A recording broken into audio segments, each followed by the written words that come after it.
so অসমীয়া পেডাগজিৰ আন এটি marathon আমি কনসেপ্ট প্লাস প্ৰিভিয়াছ ইয়াৰৰ যি কুৱেশ্যন এনেকুৱাকে আপোনালোকক ধুনীয়াকে মেৰাথনটোত আলোচনা কৰা হৈছে কিন্তু এই মেৰাথনটো আপোনালোকে আমাৰ যি মোবাইল এপ আছে আসাম টেট একাডেমি এই মোবাইল এপত লাভ কৰিব মই ইউটিউবত মেৰাথনটো দিয়া নাই আপোনালোকে মোবাইল এপটো ডাউনলোড কৰি তাৰ পৰা মেৰাথনটো চাব পাৰিব হেল্ল' ফ্ৰেণ্ডছ মই ৰমনা আশা কৰোঁ আপোনালোকে সকলো ভালে আছে সো আজি আমি আলোচনা কৰিম অসমীয়া পেডাগজিৰ আন এটি খুবেই গুৰুত্বপূৰ্ণ টপিক আৰু এই টপিকটো হৈছে ভাষান্তৰকৰণ ট্ৰান্সলেংগুৱেজিং বহুতে কি কৰে কুৱেশ্যনত পাজল লগাই দিয়ে কোড সুইচিং আৰু ট্ৰান্সলেংগুৱেজিঙৰ মাজত পাজল লগাই দিয়ে সো আমি ভালদৰে চাব লাগিব ভাষান্তৰকৰণটো কি হয় আৰু ইয়াৰ পৰা কেনেধৰণৰ কুৱেশ্যন হয় সেই বস্তুটো মই দুই এটা কুৱেশ্যনৰ জৰিয়তে মই দেখুৱাই দিম তো যদি এতিয়ালৈকে আমাৰ চেনেলটো ছাবস্ক্ৰাইব কৰা নাই প্লিজ ছাবস্ক্ৰাইব কৰিব লগতে বেল আইকনটো দবাই দিব যাতে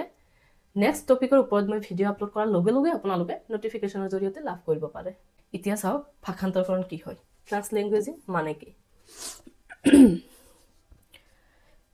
ভাষান্তৰকৰণ হৈছে পাঠদান চলি থকা সময়ত শিক্ষকে এটা ভাষাৰ পৰা আন এটা ভাষালৈ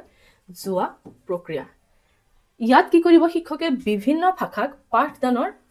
সমল হিচাপে ব্যৱহাৰ কৰিব বিভিন্ন ভাষা যে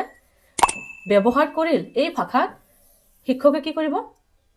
সমল হিচাপে ব্যৱহাৰ কৰিব শিক্ষকক শিকোৱাৰ উদ্দেশ্যে কিবা এটা বিষয় শিকাব সাপোজ ধৰি লওক অসমীয়া পাঠ এটা পঢ়াওতে মানে কিবা শব্দৰ অৰ্থই হওক বুজি পোৱা নাই বা এটা সেন্টেন্সে বুজি পোৱা নাই তো শিক্ষকে কি কৰিব বেলেগ এটা ভাষাক ইংৰাজীতে হওক বা আপোনাৰ হিন্দীতে হওক বা বেংগলীতে হওক বা ছাত্ৰ ছাত্ৰীসকলৰ মাতৃভাষা উত্তম মাধ্যম হ'ব ছাত্ৰ ছাত্ৰীৰ মাতৃভাষাত কি কৰিব সেই বাক্যটিৰ অৰ্থ বুজাই দিব তো কি কৰিলে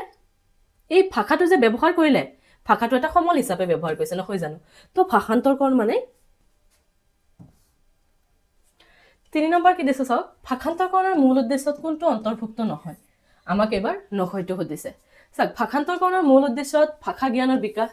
ইটো অন্তৰ্ভুক্ত হ'বই ভাষা জ্ঞানৰ বিকাশ হ'বই ভাষান্তৰকৰণে কি কৰে বহু ভাষিকতা মানে উৎসাহিত কৰে সো ভাষা জ্ঞানৰ বিকাশ হ'বই শুদ্ধ হৈ আছে তো আমি কাটি দিম কাৰণ অশুদ্ধটো লাগে সৰি বি নম্বৰত ইয়াত দিয়াই আছে বহু ভাষিকতাক উৎসাহিত কৰে শুদ্ধ হৈ আছে কাটি দিম চিন্তা শক্তিৰ উন্নয়ন কৰে শুদ্ধ হৈ আছে কাটি দিম কেৱল মাতৃভাষা ব্যৱহাৰ এইটোৱে অশুদ্ধ হৈ আছে তো শুদ্ধ আনসাৰ আমি অপচন ডিটোৱে হ'ব বা ডিটোৱে দিব লাগিব আশা কৰোঁ আপোনালোকক বুজাব পাৰিছোঁ ভাষান্তৰকৰণ মানে কি যদি ভিডিঅ'টো ভাল লাগিছে আপোনালোকে লাইক কৰিব কিবা প্ৰব্লেম পাইছে মোক কমেণ্ট কৰিব আগলৈ শ্বেয়াৰ কৰি থাকিব আৰু চেনেলটো প্লিজ ছাবস্ক্ৰাইব কৰিব